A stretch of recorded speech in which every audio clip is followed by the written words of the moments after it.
You're listening to Montreal Now with Aaron Rand and Natasha Hall on CJAD 800.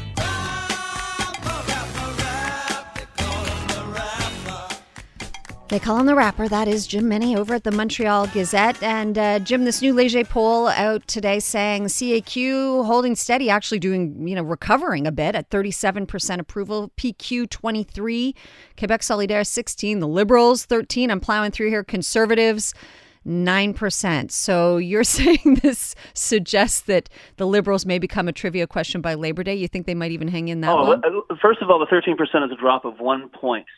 Over the space of a month. And the question is, what could possibly account for that? Because they've done absolutely nothing over the past month. That is true. Is it simple? Is it like the way an asteroid breaks up when it re-enters the atmosphere? Do you keep losing bits and pieces until it's gone completely? But the scariest number in that survey, Natasha, is 68%.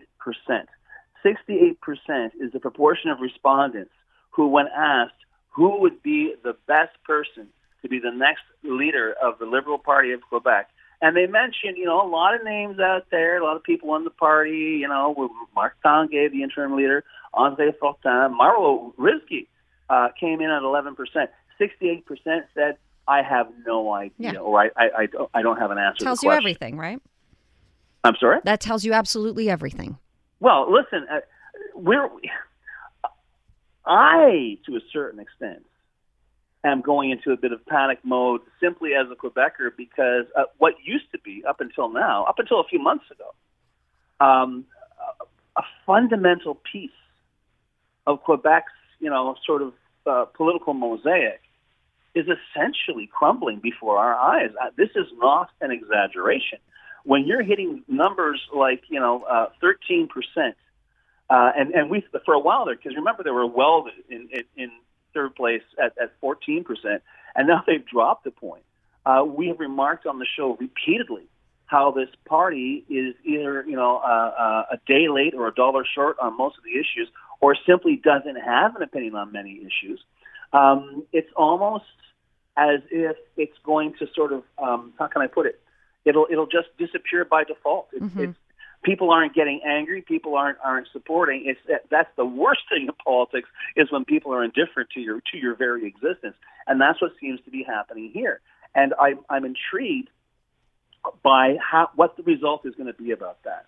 Whether they will indeed accelerate their schedule for choosing a new leader, and whether or not, and we've touched upon this in the past as well, whether or not the answer for the Liberal Party of Quebec would be to turn itself into the CAQ light, which I think would be a disastrous decision.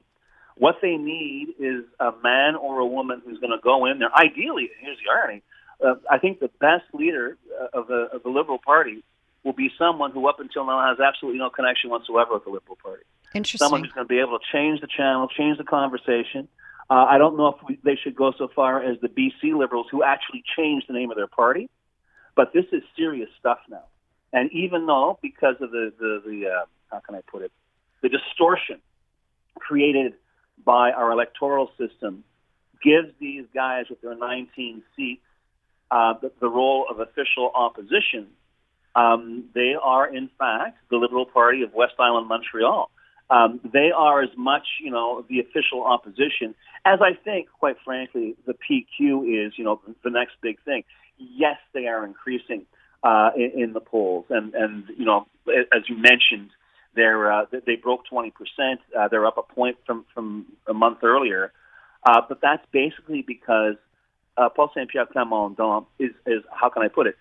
Is behaving like a normal human being. You may not like his politics, but he's behaving like a competent politician. We discussed Marc Tanguay's rather unusual interview on CJAD this week. Gabriel Nadeau-Dubois, essentially, they're sort of taking a leaf from the Liberals' book. They're doing a kind of regional tour now to try and put themselves on the map out there. And as for Eric James, well, you can coast only for so long on popular anger, and a lot of that seems to have dissipated. I mean, they're still viable up in Quebec City, where the flip-flop on the highway tunnel still rankles. But at 9%, that's not very good, and it'll be a real job for Monsieur James to try and keep himself front and center, and more importantly, keep his party in the public's mind as an alternative. But all in all, I'd say this survey is it's the only person who's really got bad news in this survey are the Liberals, because remember, they used to run the place for pretty much most of the half of the past 50 years. So to see them reduced to this state, it's unremarkable. It's pathetic. And I was kind of thinking, well, it's the delaying of having a proper leader, and like any leader would be better than an interim leader. But no, I think you're right. They have to get it right. And when there's talk swirling about Jean Charest, I think it's much more likely that his son Antoine Charest might step. But is he the guy? Listen, there better be somebody. Maybe he is, and maybe he isn't. But somebody's going to have to put on that harness pretty soon. Yeah, because I'm not kidding. We may be witnessing a bigger sort of how can I put it? A sort of real-time extinction of a Quebec political party. I mean, the PQ. Let's not kid ourselves. This poll makes them look like they're up and coming. I don't share that analysis, but certainly for the Liberals to be stuck where they are and slowly drifting downward. And there's probably listeners out there who are saying, you know what, they deserve every single thing that they're getting. They're just reaping what they sowed.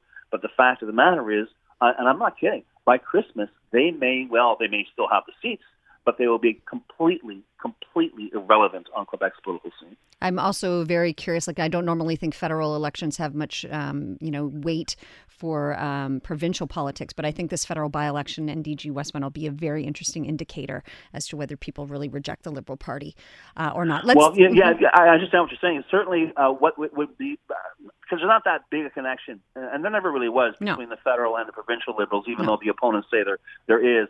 But what we will find out next Monday, Natasha, is whether the repeated arrogant, presumptuous mistake of taking your supporters for granted over and over again is finally going to blow up in the faces of one incarnation of Liberals, because quite frankly, I think we're already seeing it at the provincial level. I think what we're seeing with the provincial Liberals since the last election, and indeed even in 2018, you cannot turn around and take everything for granted. You figure you're the natural ruling party, and then also essentially, I won't say spit in the face of, but how can I put it? Really patronize and look down at people who were your most steadfast supporters. So Monday is going to be very, very interesting. It will indeed. Quick before we go, give me 30 seconds, your thoughts on the Quebec judge denying this request to suspend the ban on prayer rooms. It's utterly unsurprising, given that, because it was an emergency injunction. Yeah. And the school year is almost over. But what I find intriguing, and I don't know if you've experienced this, and I don't know if you've asked the question on the show, but I was having conversations with what I like to say are real people outside of media, outside of politics. And it's funny, I've had at least 4 conversations with people who are staunch opponents of Bill 21, and yet they think that Quebec's on the money with this, that they don't want to see schools become, as Bernard Granville said, places of worship. They think religion as itself has no place within schools. Maybe it's because they grew up with it. Could be. Always great to get your perspective. Thanks, Jim. Adamant.